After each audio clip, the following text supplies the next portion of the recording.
Bismillahirrahmanirrahim. Assalamualaikum warahmatullahi wabarakatuh. Alhamdulillahi rabbil alamin. Wassalatu wassalamu ala ashrafil anbiya'i wal mursalin Nabiyina Muhammadin wa ala alihi wa sahbihi ajma'in. Rabbi shrah li sadri wa yassir li amri wahlul 'uqdatam min lisani yafqahu qawli. Jamaah salat maghrib yang dirakakan dengan ta'lim yang sama-sama dirahmati dan dimuliakan oleh Allah Subhanahu wa ta'ala. Pada kesempatan ini kita akan kembali melanjutkan kajian kitab dalam buku yang berjudul Madarijus Salikin Baina Manazili Iyyaka Na'budu wa Iyyaka Nasta'in. Madarijus Salikin, tingkatan-tingkatan anak tangga yang dilalui oleh orang-orang yang berjalan untuk bertemu dan menuju Allah Subhanahu wa ta'ala. Baina manazili iyyaka na'budu wa iyyaka nasta'in, tergantung pada penerapan dan pembuktian Iyyaka na'budu wa iyyaka nasta'in. Pembahasan kita yang sudah beberapa bulan adalah pembahasan tentang kandungan daripada surah Al-Fatihah yang puncaknya pada ayat Iyyaka na'budu wa iyyaka nasta'in. Kita telah sampai pada ihdinas siratal mustaqim siratal ladzina an'amta 'alaihim ghairil maghdubi 'alaihim waladdallin.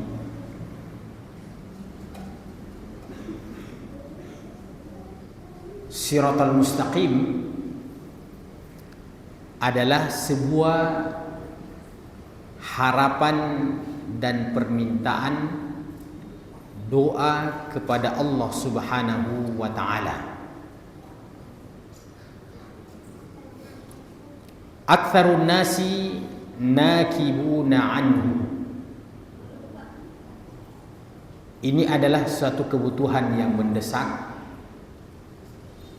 permintaan untuk ditunjuki jalan yang lurus. Tapi kata penulis buku ini, kebanyakan manusia melenceng darinya, berpaling darinya. Muridan li suluki tariqi murafiqihi fiha fi ghayatil qillati wal izzah. Orang yang menelusuri jalan ini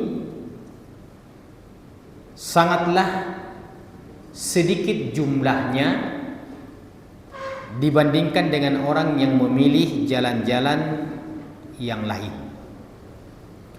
Padahal jalan ini adalah jalan yang dijamin untuk menyampaikan kita ke surga Allah Subhanahu wa ta'ala. Dan karena dikatakan bahwa orang yang memilih jalan ini sangat sedikit dibandingkan dengan orang yang memilih jalan-jalan lain,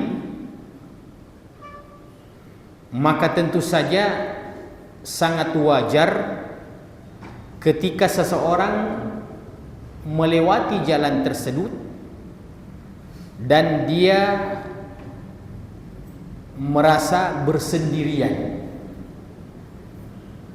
Dan perasaan asing dan bersendirian inilah yang tentu merupakan tantangan dan rintangan bagi kita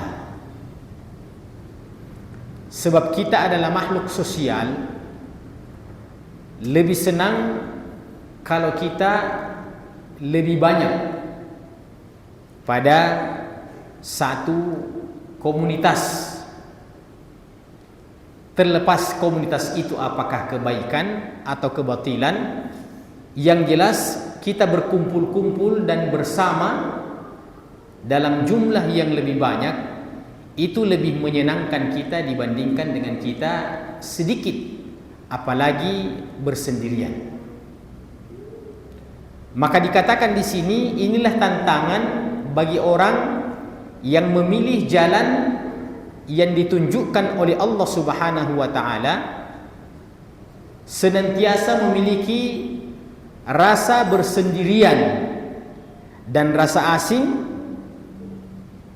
wa 'alal unsi birrafiqi, sementara merasa nyaman ketika banyak teman dan banyak yang membersamai kita.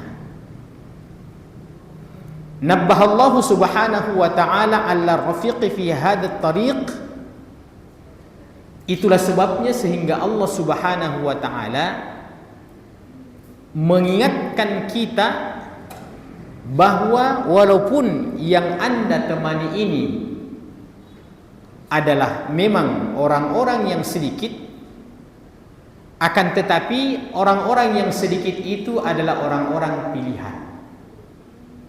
Jadi memang sedikit yang melewati jalan ini, tapi lihat Anda bersama dengan siapa. Ternyata kita bersama dengan orang-orang yang mendapatkan nikmat dan karunia dari Allah Subhanahu wa ta'ala. Ini sudah berulang-ulang kali kita sebutkan ini. Dan karena penjelasan kajian ini memang selalu mengulang-ulang, maka kita tidak mengapa ya mengulangnya. Bahwa memang kita sedikit, ya, minoritas yang melewati daripada jalan ini, tapi ketahuilah bahwa orang yang membersamai kita di jalan ini adalah orang-orang yang mendapatkan nikmat dari Allah Subhanahu wa ta'ala. Dan mereka adalah orang-orang pilihan, bukan orang sembarangan. Siapakah mereka itu? Ayat yang lagi-lagi sering kita ulang di sini, kita ulang lagi pada malam ini. Allah berfirman, "Wa may yuti'illaha war rasula fa ulaika ma'al ladzina an'ama Allahu 'alaihim minan nabiyyin was-siddiqin wasyuhada'i was-salihin wa hasuna ulaika rafiqa." Dan barang siapa yang taat kepada Allah dan Rasulnya, maka mereka itulah orang-orang yang bersama dengan orang-orang yang mendapatkan nikmat dari Allah Subhanahu wa ta'ala. Kita ingin tahu siapa mereka itu? Yang pertama adalah an-nabiyyin, golongan para nabi dan para rasul. As-siddiqin, golongan orang-orang yang siddiq, yang jujur dengan keimanannya kepada Allah Subhanahu wa ta'ala. Asy-syuhada, orang-orang yang syahid karena memperjuangkan agama Allah Subhanahu wa ta'ala. As-salihin, dan orang-orang salih. Inilah orang-orang yang memilih jalan ini.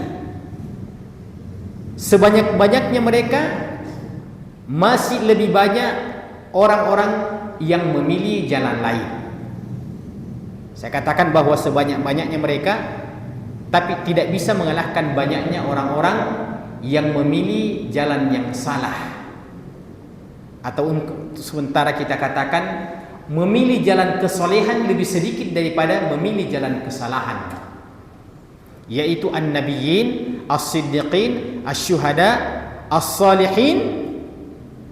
Kemudian Allah menutup ayat itu dengan mengatakan wa hasuna ulaika rafiqa, Dan inilah pertemanan dan persahabatan yang terbaik.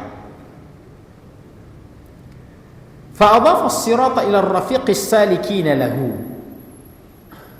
Maka disandarkan jalan itu kepada orang-orang yang melewati jalan itu, yaitu orang-orang yang mendapatkan nikmat dan karunia dari Allah Subhanahu wa taala, liyazula 'anit talibi lil hidayati wa sulikis sirati wahsyatat tafarrudi an ahli zamanihi wa bani jinsihi, agar supaya dapat menghilangkan sedikit rasa kesendirian, dapat menghilangkan rasa keasingan, merasa asing, merasa sendirian ketika ia melewati jalan itu. Sebenarnya jamaah sekalian, yang idealnya itu tanpa perlu kita memperhatikan ada orang atau tidak ada orang, intinya kamu jalan saja. Akan tetapi karena kita ini adalah makhluk yang memiliki perasaan, yang terpengaruh dengan lingkungan kita, maka tentu secara manusiawi kita akan merasa bergembira ketika di jalan kebaikan itu ada juga yang menemani kita, ya, ada juga yang menemani kita. Kita tidak bisa menutup mata dari hal-hal yang sifatnya manusiawi. Ya, sebagai contoh umpamanya, contoh saja. Kita umpamanya dalam kajian-kajian taklim yang seperti ini, yang bagusnya itu kalau kita ramai, berdesak-desakan orang, berarti banyak orang yang suka kebaikan. Tapi sebenarnya dalam prinsip kebaikan itu mau banyak orang, mau sedikit orang, mau sendirian, pokoknya jalan saja. Akan tetapi sesuatu yang manusiawi. Saya umpamanya ketika melihat banyak orang saya juga semangat. Ketika melihat sedikit orang tentu sangat pantas kalau ada perasaan, kenapa sedikit orang. Tapi sebenarnya dalam memilih jalan kebaikan itu semestinya bukan itu yang menjadi faktor. Banyak atau sedikit orang, yang terpenting itu adalah jalan yang ditunjukkan oleh Allah Subhanahu wa taala. Akan tetapi siratal ladzina an'amta 'alaihim, jalannya orang-orang yang engkau berikan nikmat dan karunia atas mereka, itu sedikit dapat mengobati perasaan keasingan dan kesendirian kita, bahwa ternyata kita tidak sendiri. Ada orang-orang yang membersamai kita, dan kemudian orang-orang yang membersamai kita ini adalah orang-orang pilihan. Coba bayangkan Pak, an-nabiyyin, as-siddiqin, asy-syuhada, as-salihin. Kalau kita mengambil contoh yang sederhana, mungkin dalam sebuah perumahan, perumahan itu biasanya ratusan lah, bahkan sampai ribuan penghuninya. Tapi ada juga perumahan yang mungkin cuma 10, 20 saja. Dan kita termasuk di antara penghuni perumahan itu. Tapi siapa-siapa yang bersama dengan kita di situ? Yang ada di situ yang paling dibawa Pak Camat, Pak Bupati, Pak Gubernur. Kita salah satu di antaranya di situ. Maka tentu ada rasa bangga. Kok sedikit sekali Anda berada di perumahan itu? Ya sedikit, tapi dengan siapa saya bertetangga? Saya bertetangga dengan Pak Bupati, saya bertetangga dengan si fulan. Bagaimana lagi dalam surga nanti ketika kita bertetangga dengan para nabi, kita bertetangga dengan orang-orang soleh, kita bertetangga dengan orang-orang as-siddiqin, asy-syuhada, kita bertetangga dengan orang-orang yang tidak pernah kita lihat, tapi selama ini kita dengarkan biografi dan ceritanya. Oh ternyata itu Imam Abu Hanifah, oh ternyata itu Imam Syafi'i, ternyata itu Imam Malik, ternyata itu Imam Ahmad, oh ternyata itu Imam Ibnu Qayyim, oh ternyata itu sahabat Abu Bakar As-Siddiq radhiyallahu taala anhum ajma'in.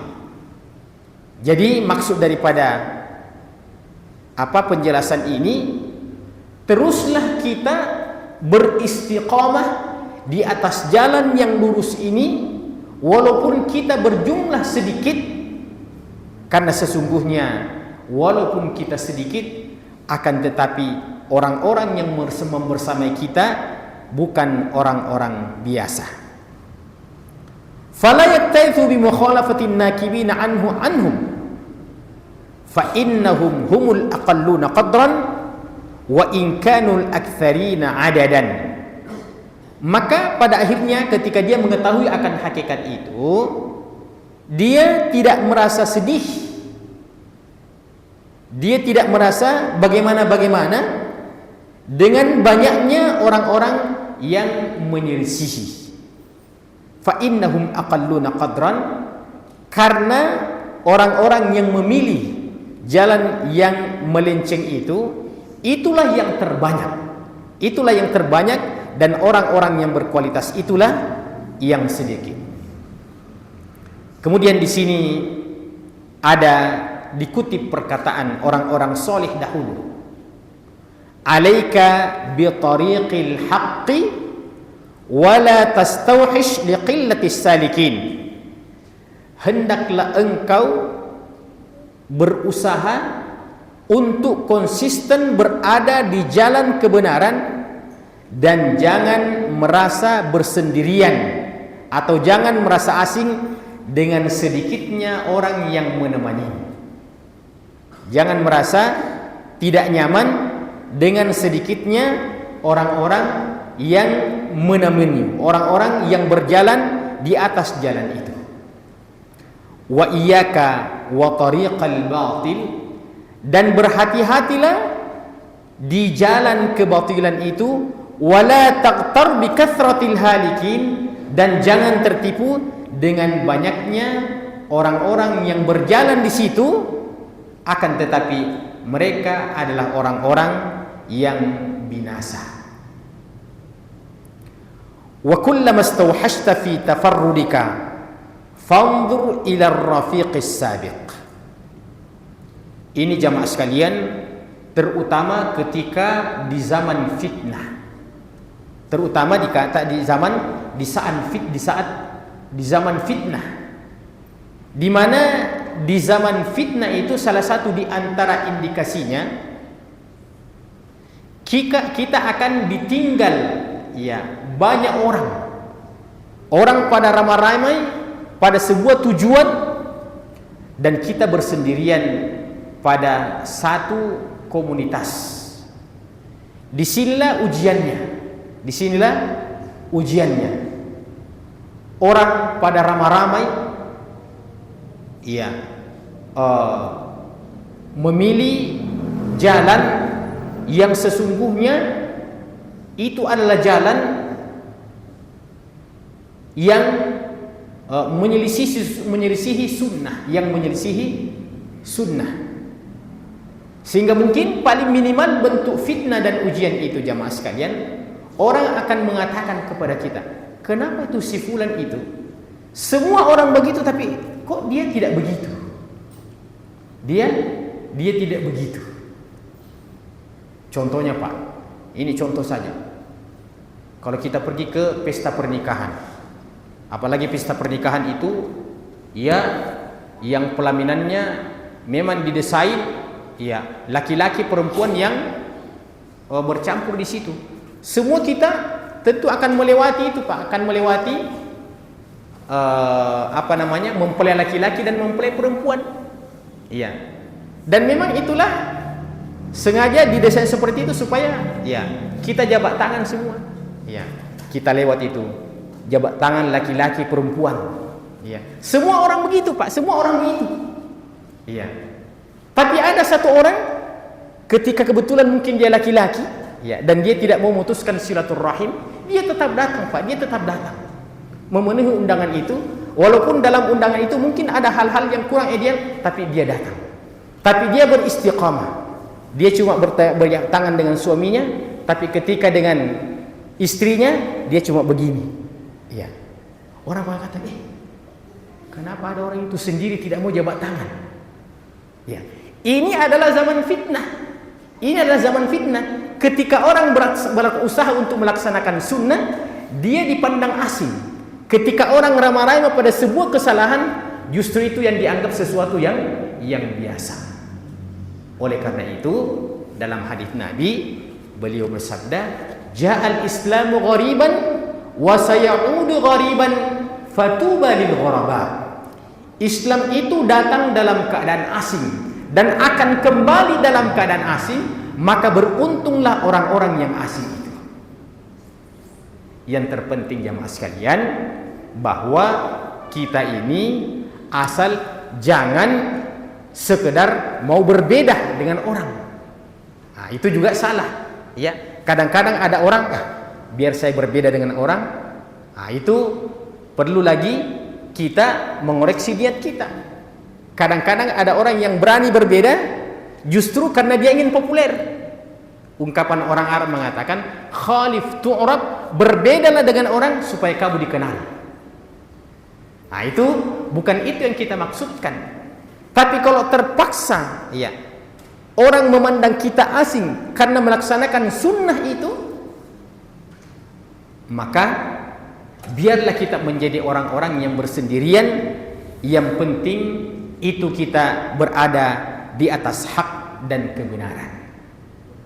Jadi dalam kehidupan kita ini banyak hal-hal yang menggoda. Saya kasih contoh lagi, umpamanya pertemanan di antara anak-anak muda, ya, banyak perkumpulan anak muda ABG. Iya. Ya, pergi minum-minum kopi di warung kopi, tidak mengapa. Ya. Tidak haram itu. Ya. Tapi ketika mereka berombongan berteman itu, rata-rata anak muda, mahasiswa, minimal anak SMA. Ya. Apa yang biasa itu? Ya, anak-anak muda itu duduk di situ berjam-jam, melewati waktu sholat. Ya. Tidak beranjak dari tempat duduknya. Tiba-tiba saja di antara mereka itu ada anak muda mengatakan, bagus mungkin kalau kita pergi sholat di. Maka temannya lain mengatakan, alim sekali kok bos, ya, alim sekali, ya. Atau paling minimal dia menyelamatkan diri. Kalau dia tidak bisa mengajak temannya, paling tidak dia katakan, mohon maaf, saya mau pergi sholat asar dulu nih. Di saat temannya yang lain tidak ada yang beranjak dari tempat duduknya, lanjut ceritanya, ya, lanjut ngobrolnya. Maka ini contoh daripada ujian dalam kehidupan kita ini. Ketika kita berani untuk bersendirian, paling minimal orang akan memberikan penilaian pada kita, ya, orang akan memberikan penilaian pada kita. Iya. Jadi saya cerita sedikit. Itu di samping rumah saya sekarang, di situ ada warkop, ya, ada warkop, ya. Nah, warkopnya itu biasa sampai subuh, ya, biasa sampai subuh, ya. Nah, jam ya, ketika sudah dikumandangkan azan, sudah mau subuh, sudah masuk waktu subuh, ya, pasti begitu saya buka pintu, pasti saya sementara melihat mereka semuanya, ya, lagi minum kopi, anak-anak muda, ya. Apakah perasaan saya ini tidak ada perasaan was-was? Ada. Apa diantaranya? Kalau saya ajak ini anak muda, ya, apakah dia tidak marah, atau dia olok-olok saya, atau bagaimana? 1001 macam yang ada dalam pemikiran kita ketika kita mau beramar ma'ruf nahi munkar. Iya, dalam hati saya ini ikut bertanggung jawab kalau tidak beramar ma'ruf dan bernahi munkar. Iya. Maka tadi subuh ketika saya keluar, iya, mereka masih duduk-duduk minum kopi di situ, iya, merokok, iya. Maka saya ya, besarkan hati saya, ya, anak-anak muda semuanya. Ayo dek, mungkin sudah azan, kita pergi sholat dulu, iya, kita pergi sholat dulu, iya. Iya Pak, iya, alhamdulillah. Yang jelas saya sudah lewat itu. Pertama niat saya, alhamdulillah saya sudah sampaikan. Iya. Seakan-akan dalam hati saya itu bilang, biar kau tidak pergi, yang penting saya sudah sampaikan. Itu yang paling saya khawatirkan kalau saya ditanya di hadapan Allah nanti, ada peluang dakwah, tapi masa sedikit kau tidak pernah menyapa itu anak muda. Ya. Dan siapa tahu ada di antara mereka ketika kita mengajak, ya, ada di antara mereka yang mungkin ya tamatan pesantren, dulu ketika di pesantren rajin sholat jamaah, ya, sekarang ini hidup hura-hura. Begitu kita sambung, dia teringat, iya ya, saya ketika di pesantren dulu, masa saya tidak pergi sholat. Maka alhamdulillah, kita sudah mengajak orang untuk bersama-sama di jalan yang benar. Maka apa yang disebutkan oleh penulis buku ini, ya, kita katakan tadi, untuk memotivasi kita jangan pernah merasa asing, jangan pernah merasa minder ketika kita berada di atas jalan kebenaran itu. Ketika kita berada di atas jalan kebenaran itu. Iya. Ada saya pernah dengarkan itu ceramahnya Ustaz Das'ad, ya, dan ikondang kita. Dia bilang, saya itu kemana-mana Ustaz begini terus penampilanku. Itu kan kemana-mana itu pakai sarung terus. Dia bilang, ini bukan persoalan saya hobi atau tidak hobi. Saya anggap bahwa dengan cara yang seperti ini, begini cara saya memproteksi diri saya. Beliau katakan begitu. Tidak mungkinlah, ya, dengan penampilan begini saya mau pergi ke tempat-tempat maksiat. Iya. Sebab pasti saya terkenal, kenapa ada ustaz pakai songgo haji begitu, pakai sorban, masuk di tempat-tempat kemaksiatan. Ya. Jadi beliau mengatakan itu salah satu di antara tujuan saya. Kenapa saya berpenampilan seperti itu? Supaya saya bisa menjaga diri. Ya, supaya saya bisa menjaga diri. Maka kita juga ini kalau merasa bahwasanya dengan berpenampilan begini kita bisa menjaga diri, maka kita bisa memilih penampilan itu agar supaya kita dijaga oleh Allah Subhanahu wa ta'ala. Walaupun tentu ya dari sisi pakaian itu tentu tidak menjadi sebuah standar ya saleh tidak salehnya seseorang, akan tetapi itu salah satu di antara indikasi-indikasi saja. Wa kullama istahassa fi tafarrudika fanzur ila rafiqis sabiq.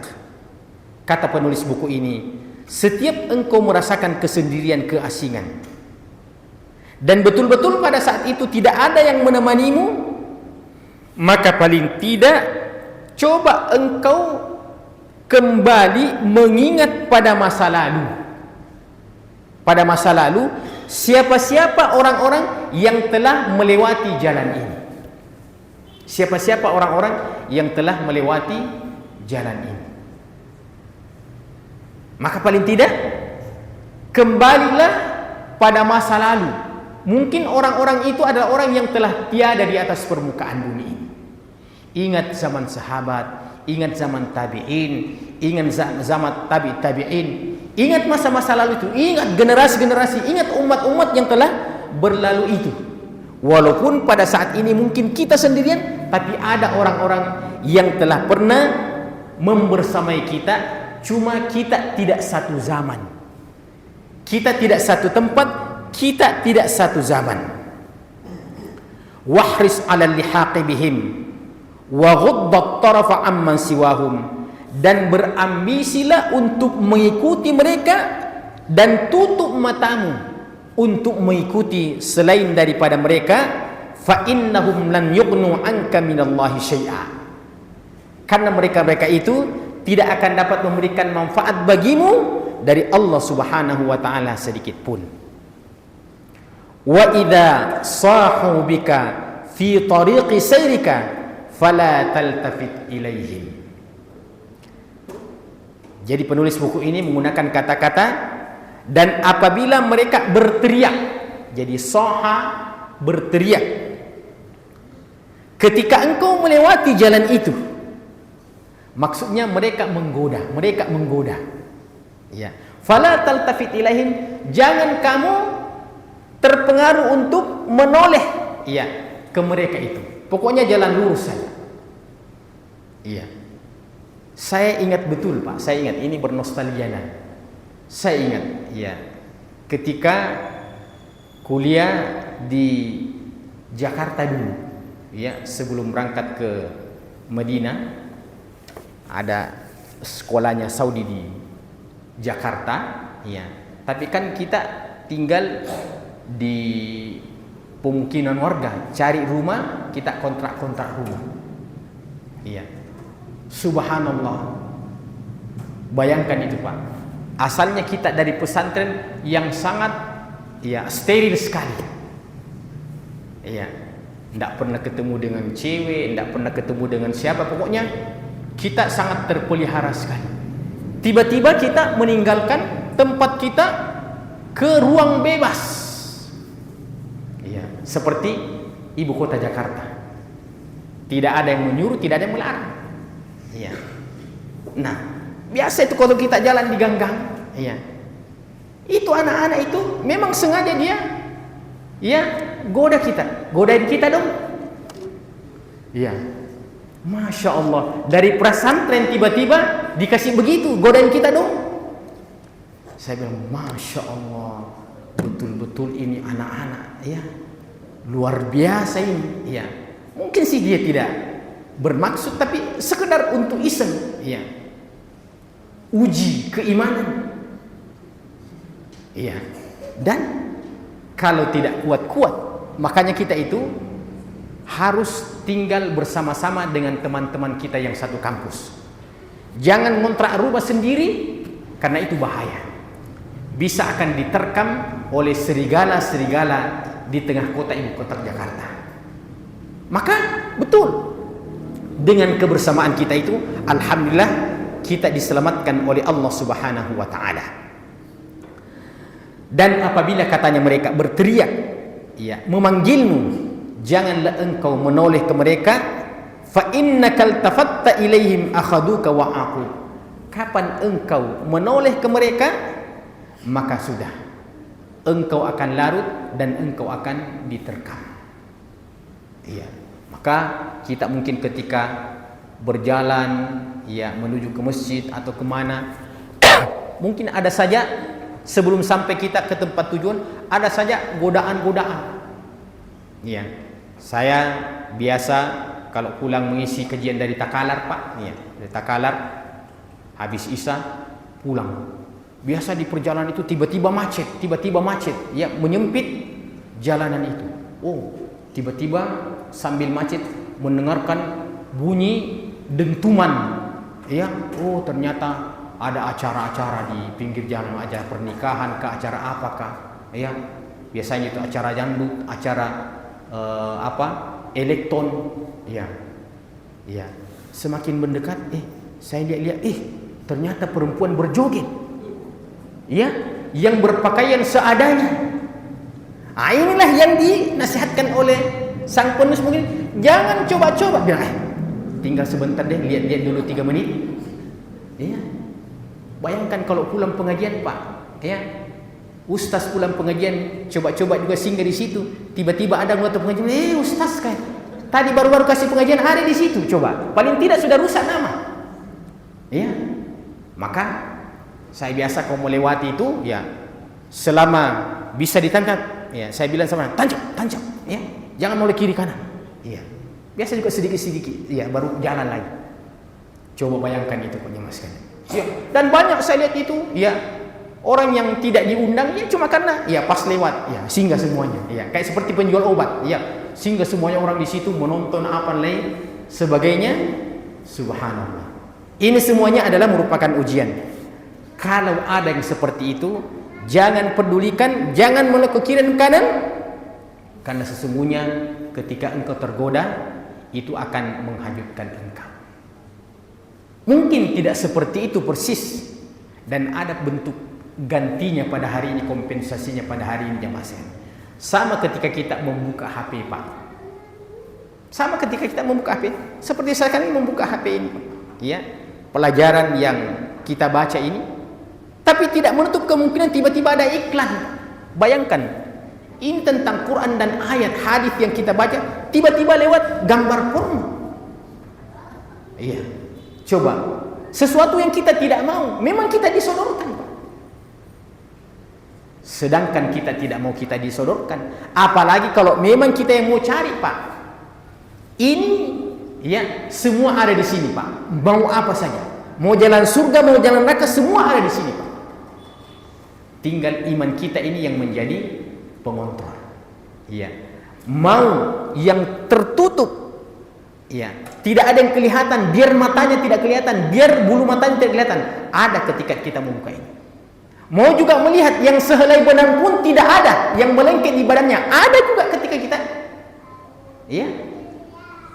Coba, saya juga tidak pernah coba, tapi coba ketik perempuan sama sekali tidak berpakaian, langsung itu muncul itu. Iya. Apa kira-kira yang terjadi itu? Makanya pada hari ini kalau ada anak-anak yang pegang yang seperti ini, Pak, saya anggap itu bentuk ya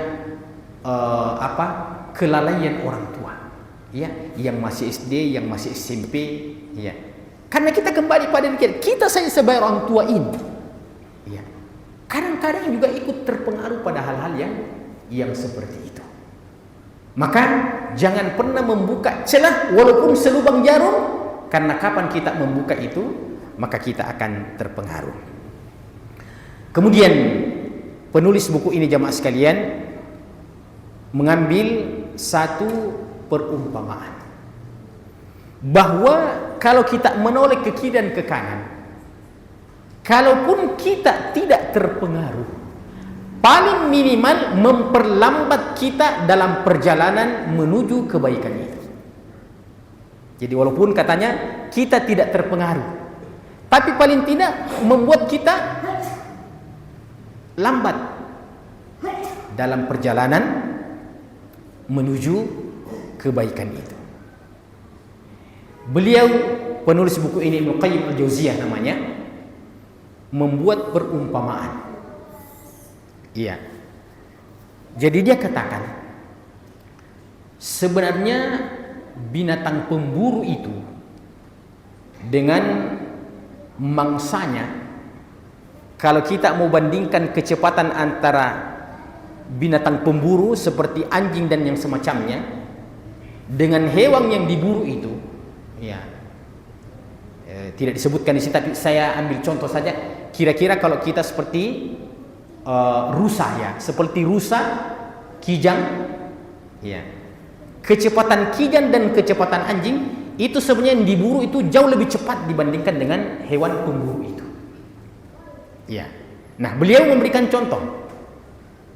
Seperti katanya hewan buruan itu yang kecepatannya luar biasa, ketika dia diburu oleh mangsanya, ketika dia mau diterkam oleh mangsanya, seperti anjing dan yang semacamnya, sebenarnya tidak akan pernah ada hewan buruan itu yang diterkam, ya, oleh binatang pemburu. Itu seharusnya tidak pernah terjadi.